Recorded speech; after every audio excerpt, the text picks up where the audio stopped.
বাংলাদেশ জাতীয়তাবাদী দল বিএনপি জাতীয় সংসদ নির্বাচনে নিরঙ্কুশ বিজয় অর্জনের পর খুব শিগগিরই সরকার গঠন করতে চলেছে।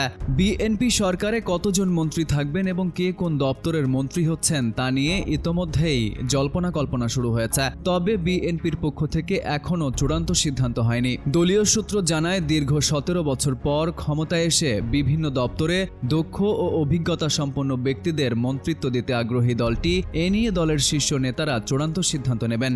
সরকারের বিভিন্ন গুরুত্বপূর্ণ দপ্তরের মধ্যে পররাষ্ট্র মন্ত্রণালয়ের দায়িত্ব কে পেতে চলেছেন তা নিয়েও দলের মধ্যে আলাপ আলোচনা চলছে। পররাষ্ট্রমন্ত্রী হিসেবে দলের স্থায়ী কমিটির সদস্য ও চট্টগ্রাম 11 আসন থেকে বিজয়ী আমির খসরু মাহমুদ চৌধুরী দায়িত্ব নিতে পারেন। তিনি এর আগে বিএনপি সরকারের আমলে বাণিজ্যমন্ত্রী হিসেবে দায়িত্ব পালন করেছেন। বিএনপির স্থায়ী কমিটির সদস্য ও নবনির্বাচিত সংসদ সদস্য ডক্টর আব্দুল মঈন খানকেও দায়িত্ব দেওয়া হতে পারে। এছাড়া বিএনপির যুগ্ম মহাসচিব হুমায়ুন কবিরকেও দায়িত্ব দেওয়া হতে পারে। তবে চূড়ান্তভাবে পররাষ্ট্রমন্ত্রীর দায়িত্ব কে পালন করবেন সেজন্য আরও 2-1 দিন অপেক্ষা করতে হবে।